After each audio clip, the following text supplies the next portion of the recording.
Hello, everybody. Welcome back. If you're a returning guest, thank you for supporting and watching Nains Shorts. If you're new to this, please like and subscribe. Share it to people if you like it. If you don't like it, then share it with people you don't like. So then at least you can annoy them for a day. Um, but here we are again at Physique Magnifique, the home of the Bladed Mind at 387 Grand Avenue in South San Francisco. It's a great place to be. Wonderful people. So if you're ever in the area or you know somebody in the area, recommend them. Send them over to us, and we'll take care of them like family. Not like the mob family, but like an actual family that loves each other. Anywho, today's topic. We've been discussing the idea of an advanced student versus a beginner student. Now, I've heard it said before, and not verbatim, but the difference between a beginner student and an advanced student is that an advanced student does the basics really well, right? And I'm sure you've heard it before. I'm sure you might have even said it as an instructor. But what does that really entail? What does that mean that the advanced student does the basics really well? Does it mean that they repeated the process long enough where it looks clean, it looks sharp, it looks pretty? Let's say. Or does it mean that they know how to use it properly? And more importantly, how to use it properly for their physique, their understanding of that technique, of that idea, of the art itself, is now to a point where they can interpret it and tweak it. Because here's the thing, folks. It is my honest opinion that no matter what we do in life, no matter how strictly we follow the rules and the recipe, there's always variations that happen. There's always differences. Even when you train, say, for a punch, there's always little variations to that punch that happen because of your body, fatigue, over time, whatever. There's changes that happen on a physiological level, physically. But, as many of us would agree, your mental state will also affect the way things come out physically. So if you're angry, if your adrenaline is running through you and you're scared and you're panicked, do those fine motor skills come out? Not really. And it's just most gross motion. So if your state of mind changes the way that you're able to do things physically, well, then shouldn't also your understanding of that advance how you do the things? And I think that's where advanced students really shine, is that not only did they spend the time doing the work, they also understood what they were supposed to understand. Their instructors led them to a point where it wasn't just, oh, this is the technique that I am supposed to do. No, I understand why I would do this technique. I understand when I would use the technique. And more importantly, I know that if the technique is to drop all the way down, well, would you really do that in a fight? Would you really use that way? Or do you just learn the mechanics so now you express them in a more compressed fashion to be utilized as you need it to? Because here's the thing, folks. You can practice something over and over and over again, but if you're practicing it wrong, then are you really getting better at it? Or are you just getting really good at being bad at it? They always say practice makes perfect, but you practice something wrong, then are you perfectly wrong? How do you then change that? Well, someone once told me, perfect practice makes perfect. But then I'd have to wonder, well, what is perfect practice? Is it doing it exactly how my instructor told me to do it?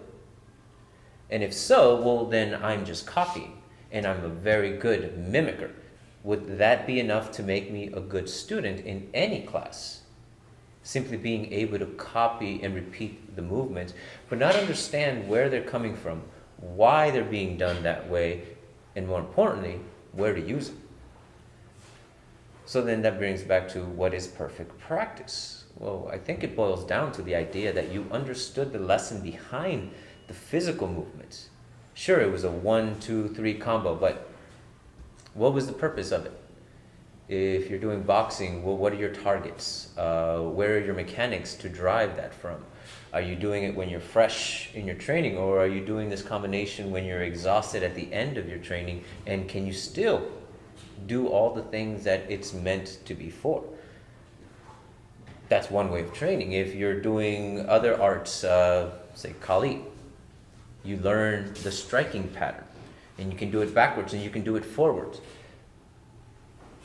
Well, would you use all those 12 patterns or 36 or however many patterns you have, however many angles that you train? How would you use every single one of them in one fight? Could you? Is it just to carry on the knowledge, just to carry on what the art is developed into? Or is it really to understand just this one movement, this one idea, to say, okay, with this I can cut, with this I can stab, with this I can use a puño, I can rake. Oh wait, it's one movement, but now I'm using it for multiple things. Why is that? Because I understand that this one movement encompasses so many possibilities that I then can use in other places. And now because I've gotten to this point, now I can explore as a student where I can use these places. What different situations can I bring these out? How far do I take my training so I am able to use these things readily and be effective? Now, I just realized that I'm kind of alluding to the idea that I may be an advanced student. I do believe that I am, because I have been doing this for 8 years, so it's if I haven't by now, then my instructors really, really suck. So I don't want to say that about them outright. I might think it, but I do think I have pretty good instructors. So I do believe that I am an advanced student when it comes to the bladed blade stuff. But now I am training under a different instructor in a different art altogether. I am still now a beginning student. I am a white belt. Do I have a different mentality than most beginning students?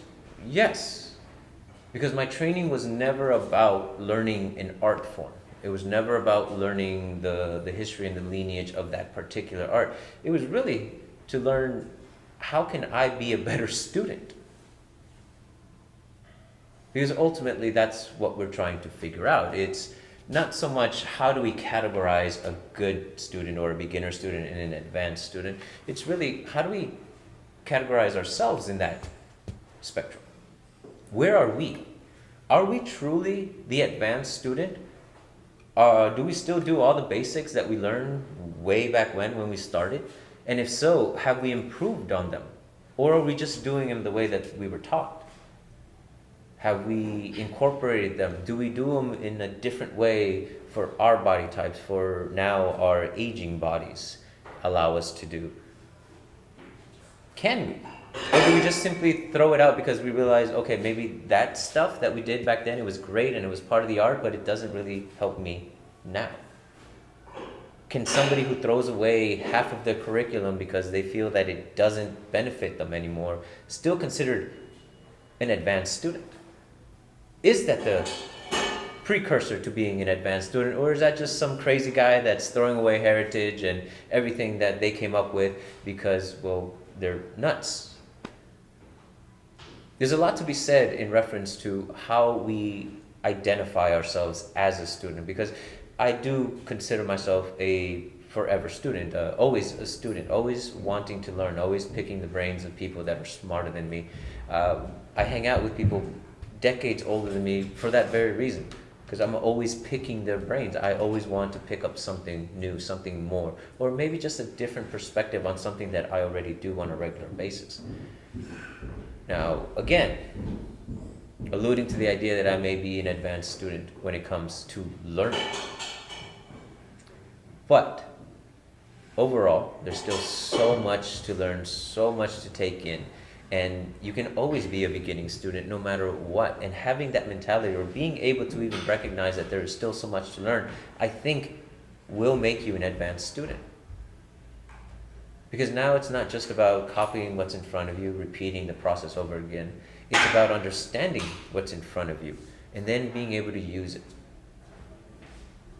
If we say that that is the marker of an advanced student, well, then where are we?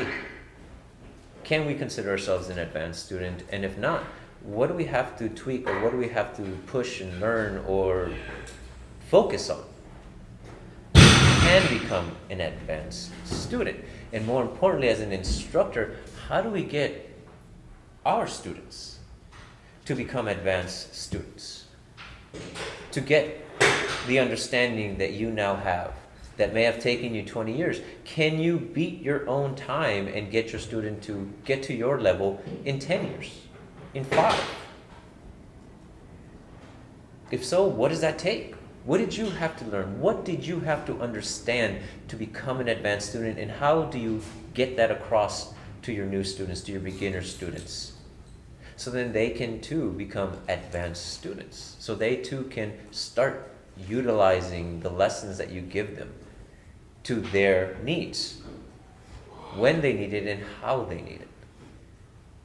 Still honoring the lineage, still upholding the name of things, but ultimately, whatever they have, whatever you give them, is theirs.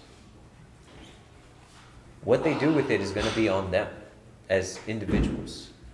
And then that's hard to say because we want to take, full responsibility for them, but ultimately, it is that responsibility that should push us to answer these questions within ourselves, to understand the answers to those questions, and then convey those to our students, convey it so they too can advance as far as they choose to go. Because folks, the people that watch here, those who are avid martial artists, we're odd people, and we've put ourselves through a lot to get to where we are. And there's still so much more road ahead of us. And I don't care if you're young or you consider yourself old or just older than me.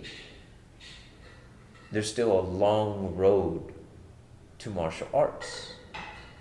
And if we can get more beginning students to become advanced students, not through titles, not through belts, but through understanding of what they're being taught, to the point where they can now pass it on to others, or at least help teach the class. Because if you have 5 advanced students helping you teach 10 beginning students, how much quicker can those 10 become advanced students?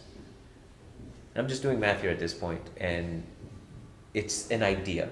It's a concept that I've been wondering, and I hope that, this triggers something in you and ask a question about, how are you an advanced student? Where are your basics? How have they changed? How much have you advanced those basics? And how are you now teaching that to your students? Or, if you are just a student, how does this idea now change the way you're going to view the things that you're receiving and the information you're getting from your instructors?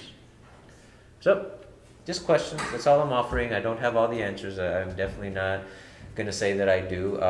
But these are things that I think about. And I hope that they help you in some way to trigger ideas, questions that may help you grow.